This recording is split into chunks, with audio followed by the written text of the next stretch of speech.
Mga kabiday, sa magandang oras sa lahat at welcome po sa aking channel. Ito, magandang pag-usapan po ito, ano po, no? Itong naging forecast at fearless forecast po, no, ni Attorney Romulo Macalintal, ano po, no? Isa pong batikang election lawyer, kung saan po ay sinabi po niyang dead as in dead na po. Ito pong impeachment case laban po kay Vice President Sara Duterte, ano po, no? Kung ang pagtatakel po nito, mga kabida, ay sa June 2 pa, no? 2025. Okay? Pakinggan muna natin itong naging pahayag po ni Attorney Romulo Macalintal at iko-courtesy po natin itong, mga kabida, sa ANC. Narito po. Well, kapag ka ang impeachment case ni Sara Duterte ay sinimulang dinggin sa June 2, katulad na sinasabi ni Senator Chis Escudero, ay patay na ang nasabing impeachment case na yan kasi wala ng panahon ang present Senate na ito ay matapos hanggang June 30. Kasi maliwanag sa Rule 44 ng Senate Rules mismo na kapag ka ang Kongreso ay nag-terminate o natapos ang kanilang Congress sa panahong ito, hindi na po pwedeng i-take up pa yung previous matters and proceedings. Ibig sabihin, yung nakabimbin ng mga kaso, mga nakabimbin ng mga bagay na dapat na tinitake up ng present Senate, hindi na pwedeng buhayin doon sa bagong Senate. Maliban na lamang kung yung bagong Senate ay bubuhayin nila muli ito. Pero kung ito'y bubuhayin nila, ikukonsider yan na as if they were presented for the first time. Na sa kasong ito ng impeachment ni Ms. Sara Duterte, kung ito ay tatanggapin ng new Senate, mangyayari niyan na parang bagong impeachment case ito na ipinapile sa bagong Senado. Na siyempre, nasasabihin naman ni Ms. Sara, hindi na po pwede yan. Sapagkat kung may bagong impeachment case, sakop ito ng tinatawag na pagbabawal sa ating saligang batas na hindi pwedeng magkaroon ng dalawang impeachment case sa loob ng isang taon. Nang ibig sabihin, sa loob ng isang taon, isang impeachment case lamang ang pwedeng isampa sa isang impeachable official. So, ang mangyayari, dapat yung same impeachment lang, pero matatransfer sa new Senate? Ganun. Yes, para hindi mangyaring dalawa. No, kahit na yung same impeachment case ang ibibigay sa bagong Senate, iyon ay ituturing na bagong kaso. Hindi ito ituturing na lumang kaso, kundi ituturing itong bagong kaso as if they were presented for the first time. Kaya ang mangyayari niyan, sa loob ng isang taon, parang lumalabas na dalawang impeachment case ang isinasampa laban kay Ms. Sara Duterte na ipinagbabawal ng ating saligang batas.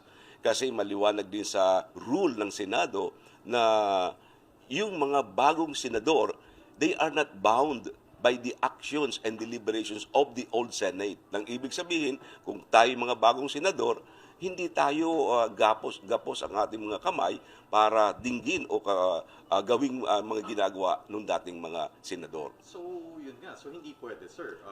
Kung June 2 ang sisimulan nila, kukulangin ng panahon kasi kailangan mong pasagutin si Sara Duterte. Kailangan niya ng 10 araw. 10 araw ang binibigay ng rules nila. 5 araw naman para sa prosecutor para sagutin yung sagot ni Sara Duterte. Pagkatapos magkakaroon pa siya ng mga deliberations yan. Baka kulangin talaga ng panahon kung sa June 2 sila magsisimula. Ngayon, ang pinakamagandang gawin nila siguro ay tanggapin nila na humingi sila ng permiso sa Pangulong Marcos na magkaroon sila ng special session. Kasi sa special session, bahala na in 23 senators na sila ang mag-decide kung dapat ilang ipagpatuloy itong impeachment case na ito ni Ms. Sara Duterte. Pero kung special session, sir, parang hindi ba magmumukhang parang mamadaliin para mahabol na matapos before June 30? Well, talagang yung consequence. No? Well, talagang ganyan. Politika kasi ito, ano ha? At saka, siyempre, hinihintay din naman ng taong bayan ano ba mangyayari. Kasi sayang naman yung ginawa ng House of Representatives, ano ha? Na kung on basis of technicalities, ay hindi matutuloy itong impeachment case na ito ni Ms. Sara Duterte. Ang sinasabi naman ng iba, na kasi daw ang impeachment court ay para ding regular court na pag nagpalit ng judges o nagpalit ng justices, ay tuloy lamang ang kaso. Pero magkaiba po kasi yung impeachment court at saka regular court. Ang regular courts, sila ay may panuntunan sila doon sa tinatawag na rules of court. Sila ay sumusunod sa rules of court. Dito sa impeachment case na ito, ang Senado may sariling rules. hindi pwedeng gamitin yung rules of court dahil sa may sariling rules ang Senado. Kung walang sariling rules ang Senado, pwede na gamitin nila ang rules of court in suppletory character na pwede sila maging basehan nila yung rules of court. Pero dito, may sariling rules ang Senado na sinasabi mismo na talagang pag natapos ang Congress mo sa panahong ito, tapos na yon. Tapos na rin ang lahat ng mga nakabimbin mong mga kaso, mga proceedings na tinatawag. Maliwanag na sinasabi kasi ng Section 123 ng Senate Rule 44, all matters and proceedings pending in the present Senate shall be deemed terminated upon the creation of the new Senate. Maliwanag na maliwanag yun. So talagang it's now or never. Dapat before June 30, talagang matapos and mag-special session. Yes, oo. Para itong panahong ito, at least meron pa silang February, March, April, mga 4 months pa. At palagi ko naman sa loob ng 4 na buwan, ay baka matapos nila yan. Ayun po. So, meaning, kailangan pong madaliin po ng mga senador po itong impeachment.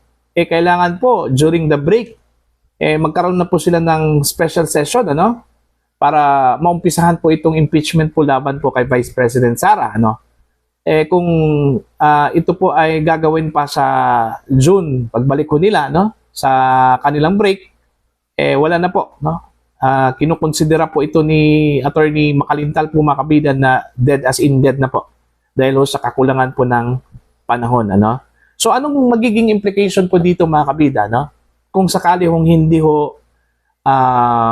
matuloy at hindi matapos po itong impeachment case po laban po kay VP Sara in the advent doon sa kanilang pagtatapos bilang 19th Congress sa June 30. Malinaw yung sinabi po ni Attorney Makalintal na hindi pwedeng dadalhin at i-continue po ng next Congress or next Senate ito pong naumpisahan na po ng 19th Congress or 19th Senate po mga kabida good as deemed dismissed na po ito pong case na ito itong impeachment case na ito pag hindi po ito matatapos po mga kabida bago mag June 30, 2025 okay. Now, ang tanong po ngayon dito, very challenging question, isasakripisyo po ba ng mga senador?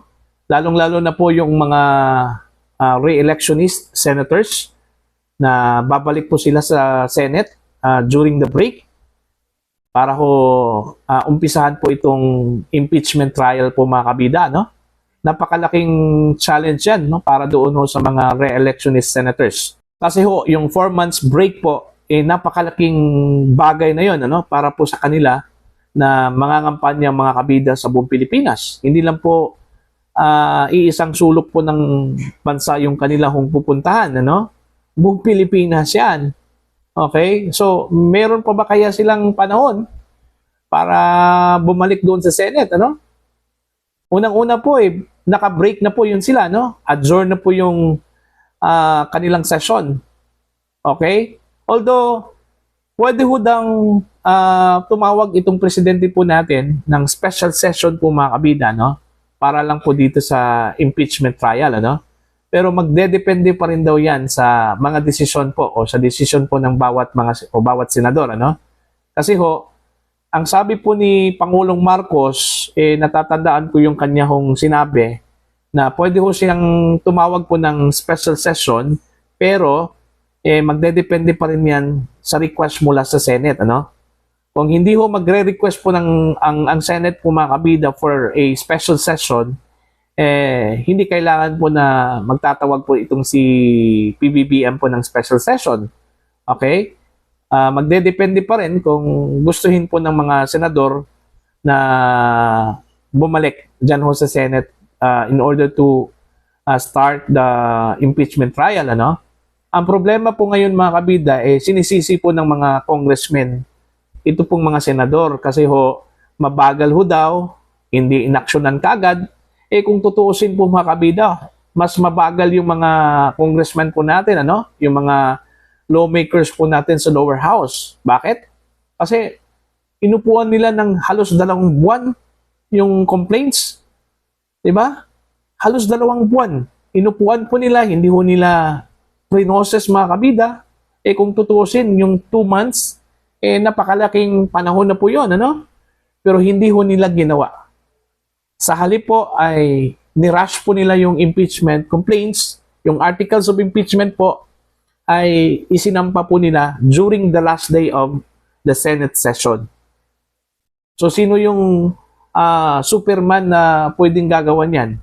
Diba? Last day, during the last day of session, doon pa nila isinampa yung complaints, yung articles of impeachment, ano? Diba? Tama lang yung sinabi po ni ni Senate President Cheese na parang minamadali ng mga kongresista po itong Senado, ano? Kung tutuusin po, sila yung may kasalanan po, mga kabida, hindi ho ang Senate. Okay? Ang Senate po ay ginagawa lang po nila yung kanilang karapatan na mag-adjourn, ano? Actually, hindi karapatan yun eh. Utos po ng saligang batas yun, ano? Okay? At kailangan po nilang pumunta doon sa iba't ibang bahagi po ng Pilipinas, lalong-lalo na po itong mga re-electionist senators, ano po, para mangangampanya po. Diba? It's unfair naman po na ang mangangampanya lang po itong mga kongresista po natin at itong mga senador, hindi. Dahil ho, busy-busy po para ho sa impeachment trial, ano? Diba? So, most likely, hindi lang po si Attorney Makalintal po yung nagsasabi po na malabo po yung impeachment trial ngayong 19 Congress po, mga kabida, no? Even former Supreme Court Senior Associate Justice Antonio Carpio po, may sinabi na po na malabo po yung impeachment complaints o impeachment trial during the 19th Congress dahil sa kakulangan po ng panahon at kakulangan po ng time, mga kabida, no? So, good as dead na po itong impeachment trial kasi para po sa akin hindi ako maniniwala po, mga kabida, na isasakripisyo po ng mga senador itong kanilang political career just to give time, chance dito ho sa impeachment trial na minadali po ng House of Representatives, ano po. Diba? So, malabo yun, ano? Malabo yun na babalik pa yung mga senador dyan. Most likely, babalik sila by June pa, no? Pero wala na po, no? Kasi yung proseso po, mga kabida, ito, para po maliwanag po sa inyo, no? Kung sila po ay magdesisyon, itong mga senador po natin, na babalik po sa June 2 at doon po nila itatakel po itong impeachment, itong articles of impeachment po, no? Hindi po sapat yung time for the whole month of June. Kasi ho, unang-una, gaya po ng judicial process po, no? Kapag meron pong asunto, may complaints po, isinampa sa fiscal, yung fiscal magbibigay po ng 10 days para doon ho sa sinampahan po ng complaints, ano? In order to answer. Okay? So, yun po yung gagawin din ng Senado, no? Bibigyan po nila si Vice President Sara po ng 10 days in order to answer the allegations. Then after that, yung Senado bibigyan rin nila ng 5-day ito pong prosecution to counter doon ho sa sagot po ng Vice Presidente, ano? So ilang araw na yan? 15 days na po, ano? So ilang araw po yung June, di ba? 30 days lang po. Okay? And do you think after doon sa 15 days mag-uumpisa na kaagad itong impeachment trial? Hindi. Marami pa pong mga deliberations yan, ano? Bago ho umpisahan po itong impeachment trial. So, malabo. Kung titingnan natin yung timeline po, mga kabida, it's nearly impossible, ano? Yung timeline po. Ang resulta dyan is most likely kung umpisahan talaga nila, kung pipilitin nila, baka ho magkaroon po ng backlash, ano? Yung Senado, ano? At pangalawa po, baka hindi ho nila matapos. Pag hindi ho nila matapos, ito yung medyo critical, mga kabida, according to the lawyers, ano? Kasi ho, pag hindi ho nila matapos by the end of 2020, by the end of June 30, 2025, yung kaso na yon is deemed dismissed na po. Pag deemed dismissed na po yung kaso, hindi na ho ito pwedeng tatalakayin di umano during the next Congress o the next Senate. Kasi magkakaroon po ng 1-year ban po dyan, mga kabida. Okay? Hindi po pwede na dalawang impeachment complaints ang tatalakayin during the 1-year period. Diba? Kahit na po hindi dumaan daw doon sa Committee on Justice, yung normal process. Kasi ho, ang ginamit po ng House ay yung pinakamabilis na paraan, ano? Yung pagkala po ng 105 mahigit na pirma, no? Para automatic na po itong aakyat sa Senate, mga kabida. So, yun po yung ginawa po ng House. So, parang nag-umpisa na rin, no? The moment na transmit nila yung anong tawag po dito? Articles of impeachment po sa House o sa Senate, according to the lawyers, nag-umpisa na po yung 1-year ban doon, ano? Okay? So, counting na yon. So, pag hindi ho nila matapos ngayon, yung impeachment trial sa kasalukuyang Senado, hindi na ho pwedeng itatakel yan sa susunod na Senate, mga kabida. Dahil it will be a violative na po doon ho sa 1-year ban. Okay?